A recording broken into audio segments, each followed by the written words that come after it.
Sandra Thomas പൊതുമധ്യത്തിൽ തന്നെ അപമാനിച്ചു എന്ന നിർമ്മാതാവും നെതിരെ ബി ഉണ്ണികൃഷ്ണനെതിരെ പരാതി നൽകിയിരുന്നു. ഈ പരാതിയിൽ ഇപ്പോൾ കേസ് രജിസ്റ്റർ ചെയ്തിരിക്കുകയാണ്. പൊതുമധ്യത്തിൽ അപമാനിച്ചു എന്ന നിർമ്മാതാവും നടിയുമായ സാന്ദ്ര തോമസിന്റെ പരാതിയിലാണ് സംവിധായകൻ ബി ഉണ്ണികൃഷ്ണനെതിരെ കേസ് എടുത്തിരിക്കുന്നത്. ഇപ്പോൾ സാന്ദ്ര തോമസ് നമ്മോടൊപ്പം ചേരുന്നുണ്ട്. ശ്രീമതി സാന്ദ്ര തോമസ്, നിങ്ങളിപ്പോൾ ഒരു പരാതി നൽകിയിട്ടുണ്ട്. അത് അയാൾക്കെതിരെ രണ്ടുപേർക്കെതിരെയും ഇപ്പോൾ കേസ് എടുത്തിട്ടുണ്ട്. ഇവർക്കെതിരെ പരാതി നൽകാനുണ്ടായ ഒരു സാഹചര്യം എന്താണ്? ഇപ്പൊ ഞാനൊരു പരാതിയുമായി മുന്നോട്ട് പോയപ്പോഴാണ് എന്നെ അസോസിയേഷനിൽ നിന്ന് തന്നെ പുറത്താക്കുന്ന ഒരു നടപടി ഉണ്ടായത്. ആ നടപടിയിൽ ശ്രീ ബി ഉണ്ണികൃഷ്ണനും ഒക്കെ വ്യക്തമായി ഇടപെട്ടിട്ടുണ്ടെന്നുള്ളത് അറിവ് എനിക്ക് കിട്ടിയിട്ടുണ്ടായിരുന്നു. കൂടാതെ പല ആളുകൾ വഴിയും എന്നോട് സംസാരിച്ച് എന്നെ സിനിമ ചെയ്യാൻ സമ്മതിക്കില്ല എന്നുള്ള രീതിയിൽ നേരിട്ടും അല്ലാതെയും എല്ലാം എൻ്റെ അടുത്ത് പറയുകയും, കൂടാതെ ഒരു ചേംബർ മീറ്റിംഗിൽ വെച്ച് അദ്ദേഹം പരസ്യമായി എന്നെ സിനിമ ചെയ്യാൻ സമ്മതിക്കില്ല എന്ന് പറയുകയും ഇനി മലയാള സിനിമയിൽ ഞാൻ ഉണ്ടാവില്ല എന്ന് പറഞ്ഞ് വെല്ലുവിളിച്ച് പോയിട്ട് എന്നെ നടന്നുകൊണ്ടിരിക്കുന്ന ഒരു സിനിമ നിർത്തിച്ചു വെക്കുകയും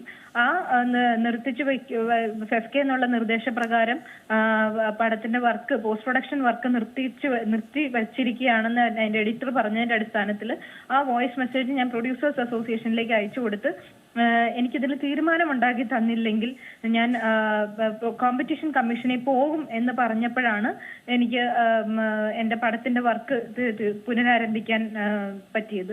അങ്ങനെ പലപ്പോഴും എനിക്ക് പല ബുദ്ധിമുട്ടുകൾ അദ്ദേഹത്തിന്റെ ഭാഗത്തു നിന്നുണ്ടായിട്ടുണ്ട്.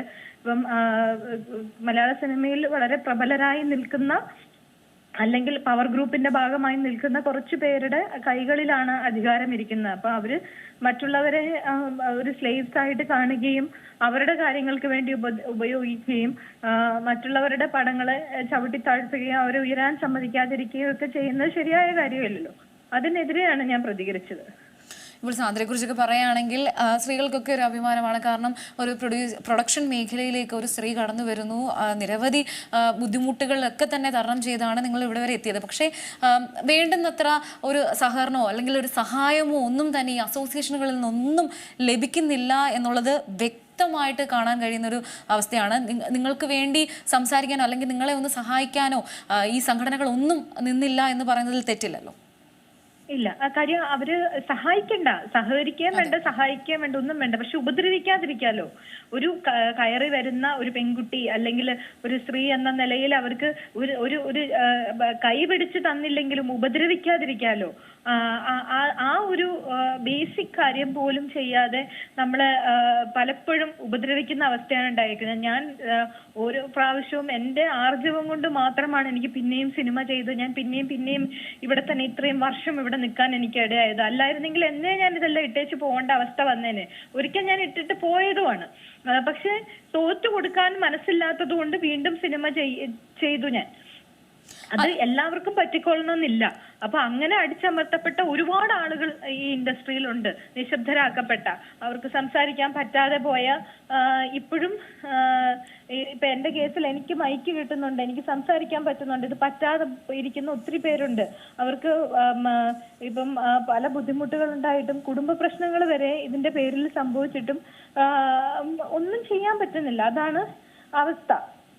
ഇപ്പം ഈ പരാതി നൽകിയതിൽ ഇവർക്കെതിരെ കേസ് എടുത്തു എന്നാണ് മനസ്സിലാക്കാൻ സാധിക്കുന്നത്. പോലീസിന്റെ ഭാഗത്ത് നിന്നൊരു കമ്മ്യൂണിക്കേഷൻ ഉണ്ടായിട്ടുണ്ടോ? എങ്ങനെയായിരിക്കും തുടർ നടപടികൾ, എങ്ങനെയാണ് മുതലായ കാര്യങ്ങളെ കുറിച്ച്? പോലീസിന്റെ ഭാഗത്ത് നിന്ന് FIR ഇട്ടു എന്നുള്ളത് എന്നെ വിളിച്ച് പറഞ്ഞിരുന്നു. ഇതിപ്പോ കോടതി ഇടപെട്ടതിന്റെ ഭാഗമായിട്ടാണ് ഇപ്പൊ FIR ഇട്ടത്. ഇപ്പം ഹൈക്കോടതി നിർദ്ദേശപ്രകാരമാണ് ക്രിമിനൽ ഇന്റിമിഡേഷൻ എന്നുള്ള രീതിയിൽ FIR ഇട്ടിരിക്കുന്നത്. ഇവിടെ പക്ഷെ ഇപ്പം സർക്കാരിൽ സ്വാധീനമുള്ള ആളുകൾക്ക് ഒരു നീതിയും അല്ലാത്തവർക്ക് വേറൊരു നീതിയുമാണ്. ഇപ്പൊ ഈ പറയുന്ന കേസുകളിലൊക്കെ പലരും ഇപ്പൊ മന്ത്രിമാരെയൊക്കെ കാണാൻ ശ്രമിക്കുകയും അവിടെ പോവുകയും അവർക്ക് കത്ത് കൊടുക്കുകയൊക്കെ ചെയ്തിട്ടൊരു മറുപടി കത്ത് പോലും കിട്ടാത്ത ആളുകളുണ്ട്. അപ്പോ പക്ഷെ വേറെ ചില കേസുകളിൽ വലിയ ആക്ഷൻസും വരുന്നുണ്ട്. അപ്പോ ഞാൻ ഈ കംപ്ലൈന്റ് കൊടുത്തിരിക്കുന്നത് സർക്കാരിൽ വളരെയധികം സ്വാധീനമുള്ള വ്യക്തികൾക്ക് എഗെയിൻസ്റ്റ് ആണ്. അപ്പം അതുകൊണ്ട് തന്നെ ഇത് എത്രത്തോളം എനിക്കിതിൽ പിടിച്ചു നിൽക്കാൻ പറ്റും എന്നുള്ളത് എനിക്കറിയില്ല. പിന്നെ സ്ത്രീകളുടെ കാര്യത്തിൽ ഒരു പോസിറ്റീവായിട്ടുള്ള നിലപാടെടുക്കുന്ന ഒരു സർക്കാർ ആയതുകൊണ്ട് തന്നെ എനിക്ക് വിശ്വാസമുണ്ട്. ഇപ്പോൾ ഇങ്ങനെയാണ് ലഭിക്കുന്ന പിന്തുണ, അതായത് സിനിമാ മേഖലയിൽ നിന്നൊരു പിന്തുണ ലഭിക്കുന്നുണ്ടോ, എങ്ങനെയാണ്?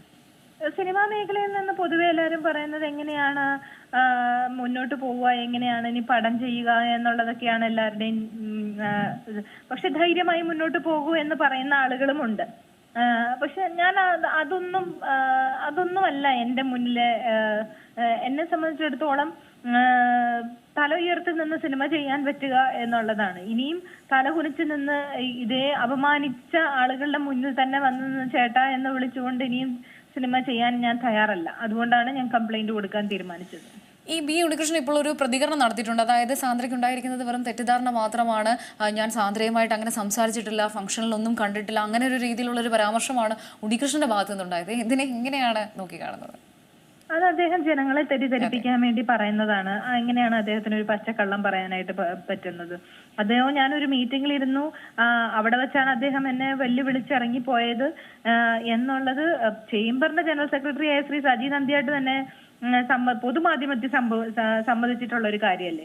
അപ്പം അതവിടെ നടന്നിട്ടുള്ളതാണ്. ഇത് കൂടാതെ രണ്ടാമത്തെ ഒരു ഇൻസിഡന്റ് തന്നെ ഓം ശാന്തി ഓശാനയുടെ കേസിലും അദ്ദേഹം ആയിട്ടാണ് കോംപ്രമൈസ് മീറ്റിന് ഇരുന്നിരിക്കുന്നത്. അദ്ദേഹവും മിഥുനും ജൂഡും ഞാനും കൂടെയാണ് അതിന് ഇരുന്നേക്കുന്നത്. അദ്ദേഹമാണ് ജൂഡിന്റെയും മിഥുന്റെയും കയ്യിൽ നിന്ന് എനിക്ക് അപ്പോളജി ലെറ്റർ എഴുതി വാങ്ങിപ്പിച്ച് തന്നത്. അപ്പം ഈ രണ്ട് സ്ഥലത്ത് ഞങ്ങൾ ഒരുമിച്ച് മീറ്റിംഗിന് ഇരുന്നതാണ്. ഇതല്ലാതെ പലപ്പോഴും നമ്മൾ മീറ്റിംഗിന് പലയിടത്തും വെച്ചും വേറെ മീറ്റിംഗ് വെച്ച് കണ്ടിട്ടുണ്ട്. പക്ഷെ ഈ ഒരു എന്റെ ഒരു ചർച്ചയ്ക്കായിട്ട് ഇരുന്നിട്ടില്ല എന്നുള്ളതേ ഉള്ളൂ. പക്ഷെ ഫോണിൽ കൂടെ പലവട്ടം സംസാരിച്ചിട്ടുണ്ട്, പല കാര്യങ്ങളും സംസാരിച്ചിട്ടുണ്ട്.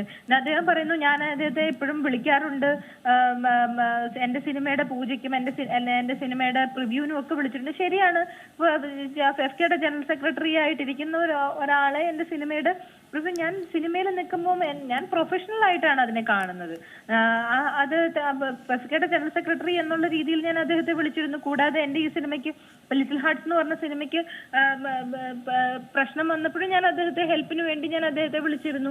അപ്പൊ അദ്ദേഹം പറയുന്നു പുള്ളി വിളിച്ചു പറഞ്ഞിട്ടാണ് എനിക്ക് 2 ഷോ കൂട്ടി കിട്ടിയെന്ന്. ഇത് തന്നെ പ്രൊഡ്യൂസേഴ്സ് അസോസിയേഷനും പറയുന്നു. അപ്പോൾ ആര് പറഞ്ഞിട്ടാണ് സത്യത്തിൽ 2 ഷോ അല്ല, സത്യത്തിൽ 1 ഷോയാണ് കൂട്ടി കിട്ടിയത്.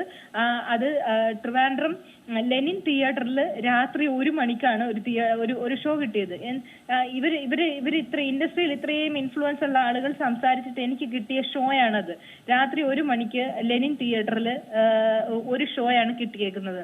അത് പ്രൊഡ്യൂസേഴ്സ് അസോസിയേഷൻ വാദിക്കുന്നു, അവര് പറഞ്ഞിട്ടാണ് അത് കിട്ടിയേക്കുന്നത്. ഇപ്പോൾ ശ്രീ ബി ഉണ്ണികൃഷ്ണൻ പറയുന്നു പുള്ളി പറഞ്ഞിട്ടാണ് അത് കിട്ടിയേക്കുന്നതെന്ന്. അപ്പൊ ഇതില് സത്യത്തിൽ ആര് പറഞ്ഞിട്ടാണ് ആ ഒരു ഷോ രാത്രി 1 മണിക്ക് കിട്ടിയേക്കുന്നത്? അതുകൊണ്ട് എന്ത് ഉപകാരമാണ് ഉണ്ടായേക്കുന്നതെന്നും എനിക്ക് മനസ്സിലായിട്ടില്ല. അതെ, ഇപ്പോൾ പല ആളുകൾക്കും ബി ഉണ്ണികൃഷ്ണനെതിരെ ഇതുപോലെ പരാതി, മുൻപും ആരോപണങ്ങൾ അദ്ദേഹത്തിനെതിരെ ഉണ്ടായിരുന്നു. പലരും ഒരുപക്ഷെ അദ്ദേഹത്തിനെതിരെ പരാതിപ്പെടാനൊക്കെ ഭയക്കുന്നത് ഇനി അവസരങ്ങൾ കിട്ടാതിരിക്കുമോ എന്നുള്ളൊരു പേടി കൊണ്ടായിരിക്കും. കാരണം പല നിർമ്മാതാക്കളും ഇപ്പോൾ സാന്ദ്രയെ തന്നെ സമീപിച്ചിട്ടുണ്ടായിരിക്കും, ഞങ്ങൾക്കും സമാനമായ രീതിയിൽ പ്രശ്നമുണ്ടായെന്ന് കരുതി. ഇവരൊക്കെ പേടിക്കുന്നത് ഇനി അവസരങ്ങൾ കിട്ടില്ല എന്നുള്ളൊരു പേടിയായിരിക്കും അല്ലേ? അതെ അതെ, അത് തന്നെയാണ് എല്ലാരും ഭയക്കുന്നത്. ഇനി അവസരം കിട്ടില്ല, ഇനി സിനിമ ചെയ്യാൻ സമ്മതിക്കില്ല. കാര്യം സൂപ്പർ സ്റ്റാറുകൾ അടക്കം അദ്ദേഹത്തിന്റെ വളരെ അടുത്ത ആളുകളായതുകൊണ്ട് തന്നെ എന്റെ കൂടെ അസോസിയേറ്റ് ചെയ്ത് പടം ചെയ്യാനായിട്ട് ഇനി അവര് സമ്മതിക്കില്ല എന്നൊക്കെയുള്ള രീതിയിലുള്ള തെറ്റിദ്ധാരണ പടർത്തുന്നതാണ് അതൊക്കെ. ഞാനതിലൊന്നും വിശ്വസിക്കുന്നില്ല. അങ്ങനെയൊന്നും കാര്യം അങ്ങനെ ഒരാള് പറഞ്ഞാൽ മാറുന്നവരാണ്. എത്രയോ വർഷങ്ങളായിട്ട് ഇൻഡസ്ട്രി നിൽക്കുന്നവരാണ് ലാലേട്ടനും മമ്മൂക്കയൊക്കെ.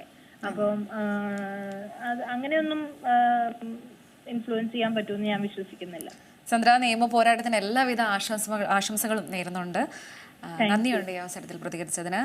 സാന്ദ്ര തോമസ് ആയിരുന്നു പ്രതികരണം നൽകിയത്. പൊതുമധ്യത്തിൽ തന്നെ അപമാനിച്ചു എന്ന നിർമ്മാതാവും നടിയുമായ സാന്ദ്ര തോമസിന്റെ പരാതിയിൽ സംവിധായകൻ ബി ഉണ്ണികൃഷ്ണനെതിരെ കേസ് എടുത്തിരിക്കുകയാണ്. സാന്ദ്രയുടെ പരാതിയിൽ കോടതിയുടെ നിർദ്ദേശപ്രകാരമാണ് ഇപ്പോൾ എറണാകുളം സെൻട്രൽ പോലീസ് കേസ് എടുത്തിരിക്കുന്നത്. ഏറ്റവും പുതിയ വാർത്തകളും വിശേഷങ്ങളും വിരൽത്തുമ്പിലറിയാൻ സീ മലയാളം ന്യൂസ് എല്ലാ ഡിജിറ്റൽ പ്ലാറ്റ്ഫോമുകളിലും ലഭ്യം.